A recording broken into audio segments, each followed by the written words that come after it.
Welcome, one and all, to the History of Video Games Museum, or the Museum of the History of Video Games. We will get to the actual museum momentarily, but this is the spawn room, as you can see. This isn't the full list of contributors right here, but it's got a few things. I built this spawn room right here as just kind of an homage to the Gmod mapping, because that was something I was very into back in the day, and we will see a lot of love letters to my days of Gmod mapping in this museum. First of is this map. Usually Gmod spawn rooms would have a map of the map in the spawn room, so I put that there. And here we have a list of sources. Again, this isn't the full list of sources, but, you know, we're working on it. Why waste time when we can jump right in? Let's go. So, here we are at the main entrance of the Video Games Museum. The front door is barred off suspiciously, and they are iron doors, so you cannot get through, but we have this little sign right here that says, "Only once all corners are lit will the path open for you." This little section here is a Legend of Zelda inspired door puzzle made by one of my classmates named John, or Jonathan. He made this little puzzle here to get in as kind of a neat little homage to the Legend of Zelda franchise. And you'll even notice back here, there is a little Triforce here hidden by another one of my fellow classmates, named Logan. So we'll be on the lookout for a few of those on our journeys. Even a curious little shrine up there that we might come back to later. Let me grab my spyglass right quickly. We can get a better look at it. Might be a little gold block or something up there. A neat little thing I did was I added these barrier blocks so you couldn't skip the puzzle and go through the employee entrance. So let's do this puzzle. So we have 4 torches, but one is missing, so we need to make a torch. What do we have? We have Deku sticks that are very flammable, and a campfire. So we'll grab one of the sticks real quick, and we will put it right there. Okay, so now we have our little torch, and we can put it right there, and we get the little flourish from Zelda. So the doors now open, and we enter the main hall of the museum. Right here we have a little automated Pong exhibit built by yours truly. And conversely, we have a little nod to 1-1 from Super Mario Bros. This section is really cool, also built by John, but we'll have to devote a little bit more time to that later. Right now we're just going to walk through. I used this because they already have a painting in Minecraft of Donkey Kong, so I thought why not use it. Right here we have an exhibit that is dedicated to the Mortal Kombat vs. Supreme Court. It's a court case that happened in the early 90s about the effects of violence in video games. And my classmates have put a few lecterns with some useful information, but just for brevity, we will examine the museum at large, and we'll delve a little bit deeper into that later. As you can see, we've got senators lined up, or I guess Supreme Court justices, and the presiding judges up there, and 2 debating armor stands. This little section is the competition in video games exhibit, but again, we will come back to that very shortly. Here we have a Pac-Man mosaic in this neat little 4 corners room, and we have some hedges all around, but one seems to be missing a few leaves. We might have to come back to that later as well. So down this hallway, we get the console gaming exhibit. It starts at the early 70s and progresses towards the modern era. Here we have a exhibit dedicated to Pitfall, the Atari game, built by a classmate of mine named Landon. And right here we have the Magnavox Odyssey, built by a classmate of mine named Clay. And right here we have a mural of E.T. for Atari 2600. we have a little bit of information here, also built by Landon.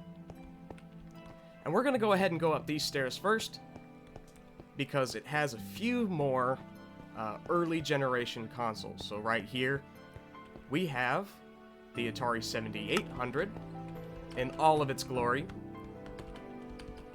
And right here, we have the Atari Home Pong system, complete with Pong lettering. Right here, this is very, very neat. All of these were built by Clay, I should mention. We've got the Coleco Telstar right here. Again, there's a lot of really, really awesome information on all of these lecterns about these different consoles, but just to save time, we're going to be kind of speeding through it. Right here, we have the Atari 5200, the Fairchild Channel F. Right here, we have the Intellivision, and this is the Atari 2600 proper.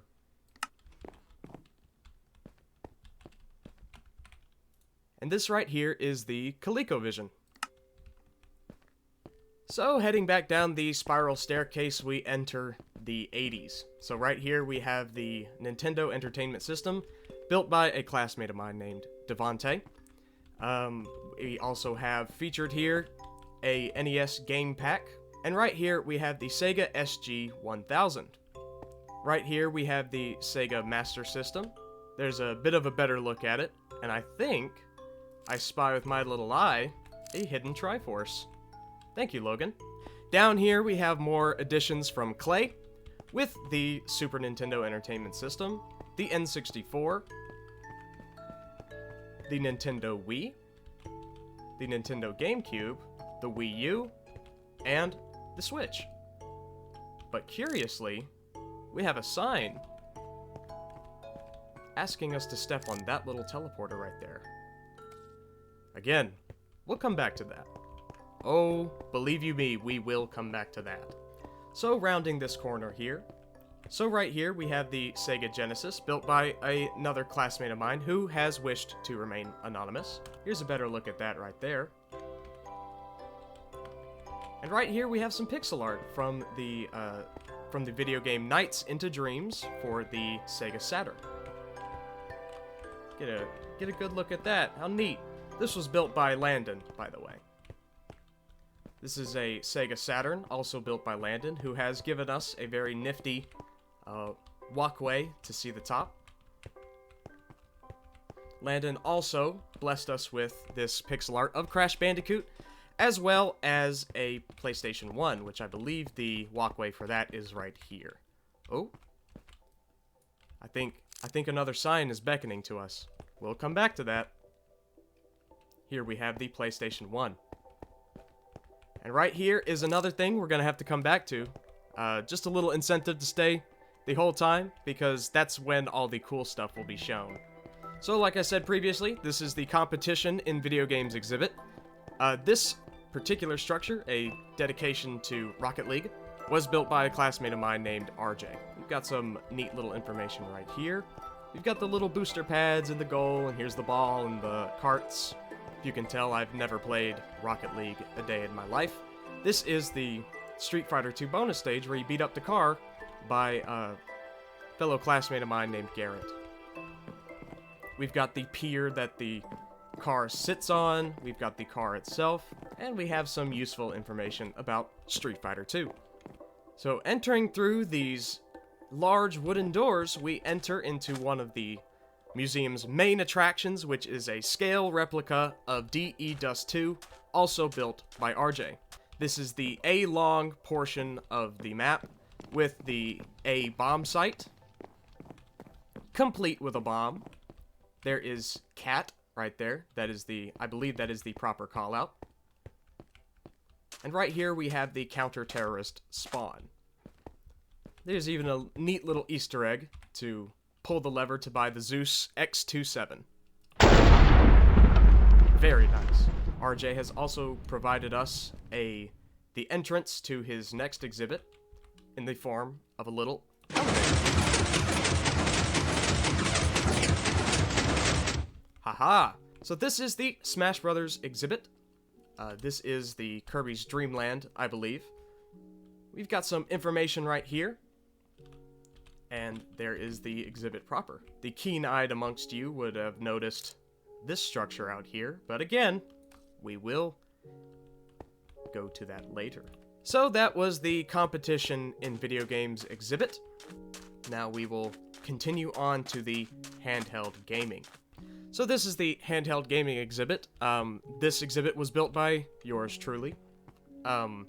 We've got some early handheld gaming consoles like the Simon. We've got the Game & Watch, iOS App Store, and the Sega Game Gear. But the true pièce de résistance is the Game Boy. I built a little Game Boy replica here along with a Pokeball, and curiously, another teleporter. We also have a Tetris mural up here on the wall that you can climb on. And if you do, you get a nice little message. So that was the handheld gaming exhibit. We will now move on to the outdoor exhibits and the PC gaming. So here we are at the outdoor exhibits. First up, on our right, we have a model of Atari Adventure. The video game historians amongst you might know that Adventure is home to the first Easter egg, or first recorded Easter egg, in gaming history. We even have the little player character here and the yellow castle.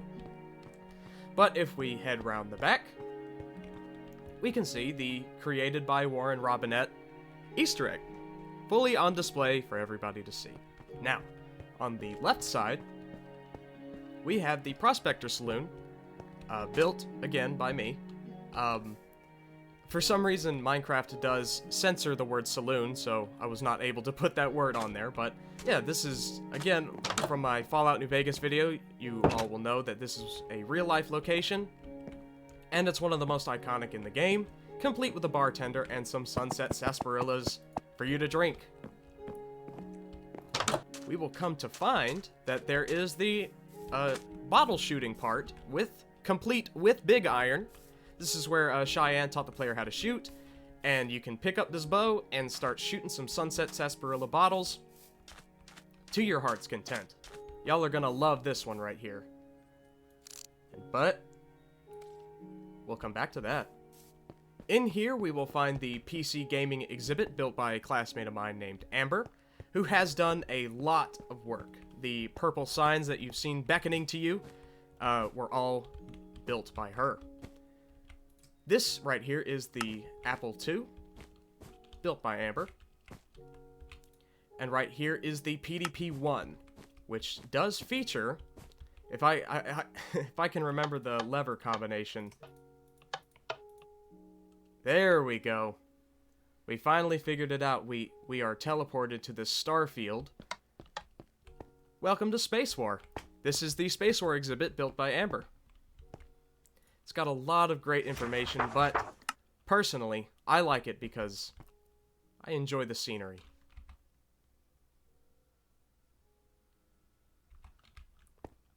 Continuing on, we head back to the PC gaming exhibit. Right here we have the Apple logo and a brief history of Apple. But it also does feature a pressure plate. And I will not make you wait for this one, because it is part of the PC gaming exhibit. We will step onto it. And we will find, will Doom run on blank? Answer the questions around the room to see. First up, we have a pregnancy test. Those who have watched my videos already know the answer to this question, and that is yes. That is correct. All right, on to the next one. We have an iPod mini. Well, of course it can. That is correct. Right here we have a TI-84 with potatoes for electricity. That is correct. Now I presume a Lego brick. I'm gonna say no because it's flipped already. Oh! Evidently that was incorrect. Doom runs on everything. And we, the loser, now have to return to the museum. Next up for the PC gaming exhibit, we have the Steam logo with some interesting facts about Steam. But if we step on this little handy-dandy teleporter, we arrive at the Half-Life tram section. The Black Mesa Research Facility in Black Mesa, New Mexico. And you look and you'll see all the scientists toiling away in their laboratories, studying their crystals. This is a very, very awesome and very large build. Just gonna go into spectator mode to show you just how large it is. Look at that. A little behind the scenes action. So we can click here to learn about Half-Life, and then we can be on our merry ways. Back to the museum. So that about wraps up the main museum proper. There are a few more things to show you there, but for right now, I'll show you this. Amber was so nice as to make a teleporter kind of hub to get back to the key areas, but curiously, there is a little secret teleporter here that, when stepped on, takes you to the back rooms.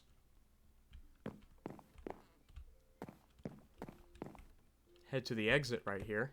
Oh. Looks like we fell even deeper into the back rooms. We'll do what the sign says and head towards that light, but there's something curious over there we'll have to come back to later. And with that, we have reached the Horror Games exhibit. With exhibits on all sides of us, this is the main attraction right here. So we'll save the best for last. In this room, we have a nod to Five Nights at Freddy's, complete with chair and purple guy. On the opposite side of the room, we have a nod to Sweet Home, a Famicom game from the 80s. That was one of the first survival horror games, complete with dead guy and painting. Even a scary zombie. Now, for the moment that I'm most excited for, is the RPD building from Resident Evil.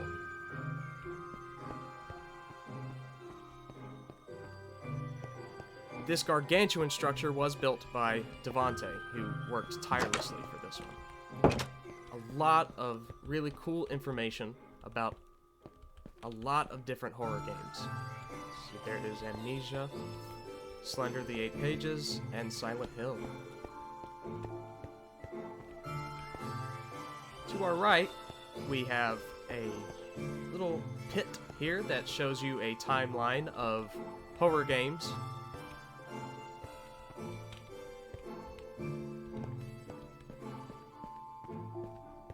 And over here, there was a branching path.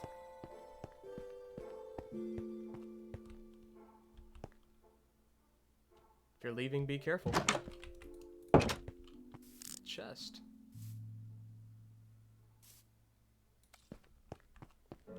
And we get a cookie for our troubles. Thank you, Devante.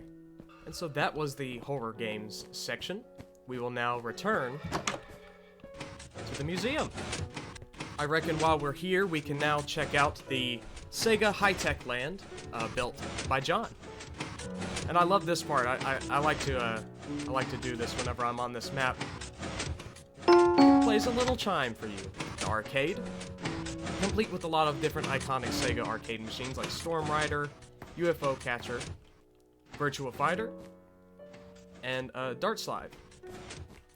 We also have Space Harrier making an appearance here. But the real meat and potatoes is this ultimate test of skill awaiting us. Right here we have a rail shooter minigame. So we'll take one of our rail zappers and our blaster rounds. We will try to get a high score.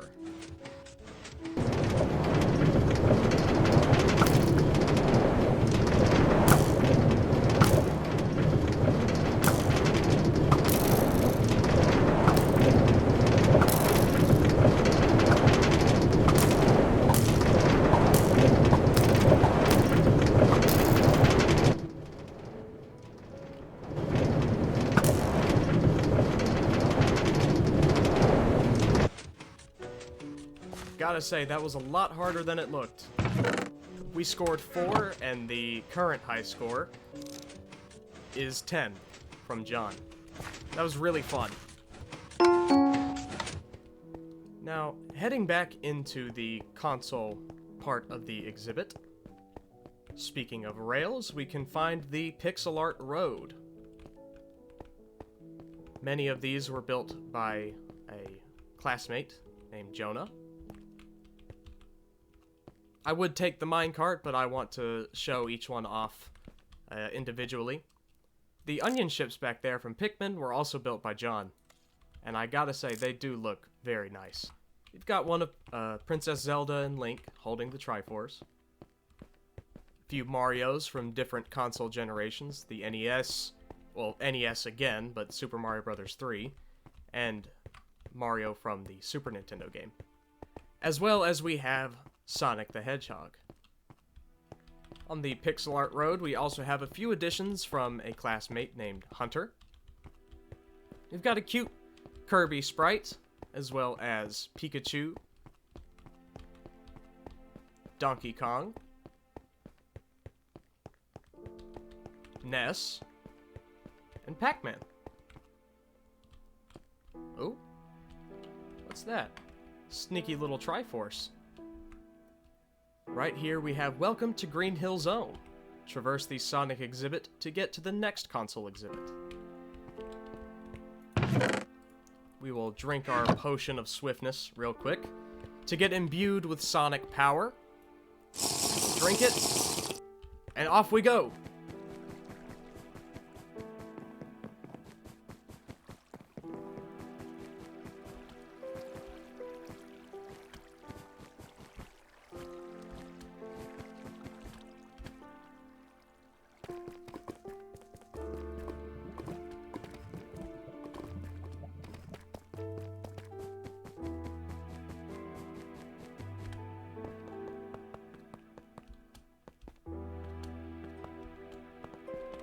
We did it! And completing the course takes us to the Sega Dreamcast exhibit. Drinking some milk real quick to get the screen effect wearing off. This whole exhibit is dedicated to the Sega Dreamcast, which is one of my favorite consoles as well. Got some useful information in here. Very nice. And we will take the secret entrance back to the museum. So let's hear about some of these signs, because I do believe there are a few that we haven't gotten to yet. First, we will start with the PlayStation 1. Step here to find out where it leads. Right here we have the train station from Final Fantasy. Final Fantasy VII, specifically. We have right here the Buster Sword as well, and some very interesting information.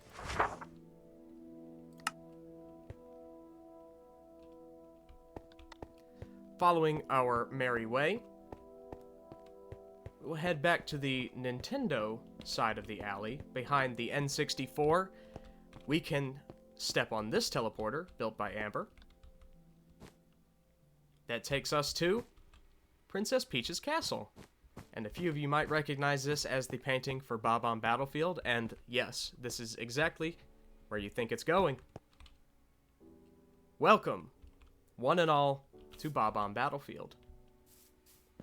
It's a one-to-one recreation of the ever so iconic level from the Super Mario 64 games.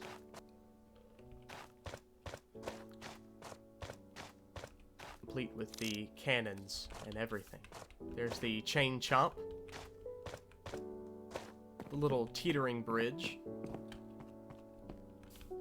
and the uphill climb to the mountain. You can see here that the floating island from the level also does make an appearance, with some useful information on the lectern, as well as some wings for your wing cap. And climbing all the way up to the very top, we have another lectern all about this incredible game. Moving on, we will head back to the museum. Curiously, behind the Wii U, we have another teleporter taking us to yet another exhibit. This right here is the Shrine of Resurrection from Breath of the Wild. Stepping on this teleporter right here will take us to the Great Plateau.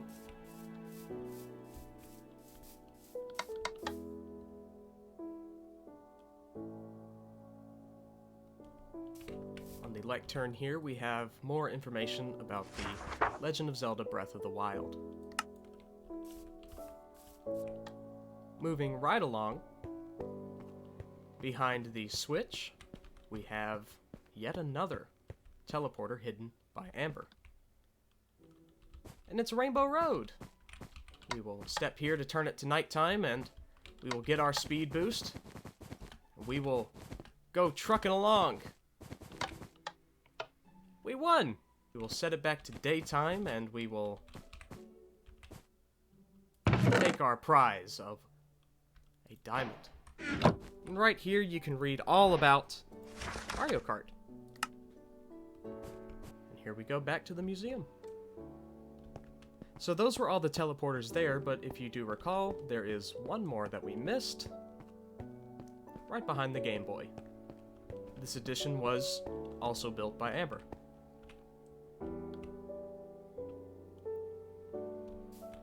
Welcome to Pokemon Emerald.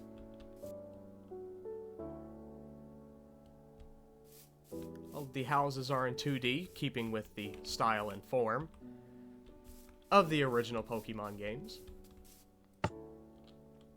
Oh, you're the person who just moved in, right? It's nice to meet you. I'm May. My dad is en Route 101 trying to catch some wild Pokemon.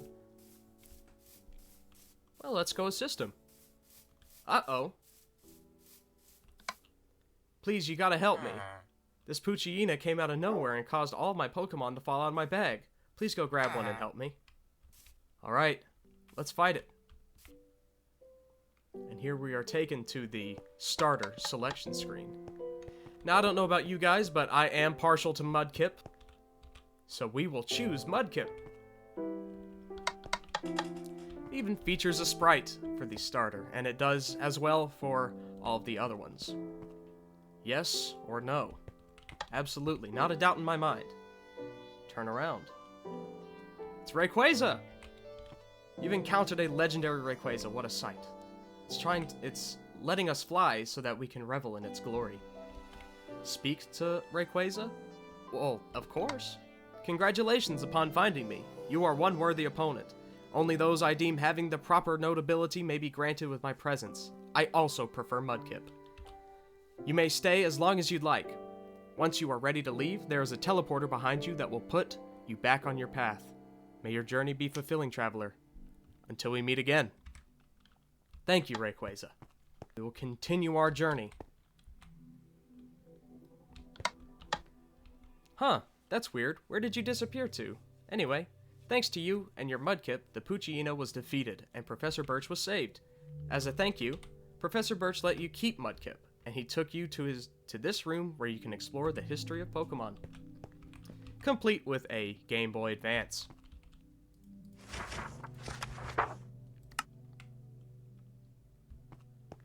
Awesome. So we will head back to the museum. And as far as teleporters go, there is one more that we have not used yet. The teleporter on this wagon. I wonder where that may take us. You're finally awake. Step here to enter Skyrim.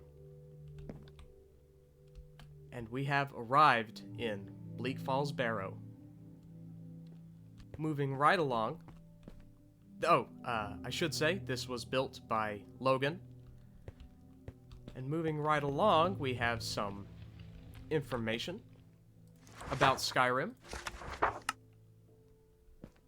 We even have a little door puzzle.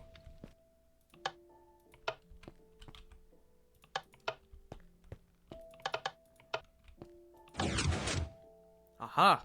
That's the one that opened the door, and right here we have the wall of power that will teach us a new shout that will allow us to teleport back to the museum. So, that is everything about the main museum, but there are a few Easter eggs that can be found. First one of which is at the Pac-Man mural, involving this missing shrubbery. Clicking this power pellet will take you to the Loads of Money room. Loads of Money rooms were often put into different maps, especially in Team Fortress 2, as little hidden places you can go to that would trap you in there with all of your gold, while a British man shouts loads of money at you. I put that in here as a nod to, again, my days making maps for Gmod. As for the other Easter eggs, we did notice there was one in the back rooms that we missed. If we take this not-so-secret side tunnel, the voice in our head will ask us where we're going and tell us this is not the way out, but if we continue along, we enter the party room. This is another little homage to Valve mapping with some information right here. I put this here, again, as a nod to my days as a Gmod map developer. Usually party rooms would be put into old Gmod maps as just kind of a place for map developers to hang out, or they were put in as little Easter eggs. And stepping on this teleporter takes you to where you were going anyways, which is the horror exhibit. One more thing while we're here is, remember how I told you I put barrier blocks all around so you would have to do the puzzle? Well, I wasn't being entirely truthful. I hid one little area where you can budge your way out and get up to this little shrine. If you circle around the back, you'll see a sign on the gold block that says, "Hey, you're not supposed to be here." Just as a way to get you back on track and do the puzzle, because John worked so hard on it, and we don't want you skipping it. And so guys, that was everything at the History of Video Games Museum. I hope you all enjoyed. This was a collaborative effort by all of our classmates to make something that we were really proud of, and everybody did an incredible amount of work, and we are all super proud of the finished product. And yeah, again, I hope you all enjoyed.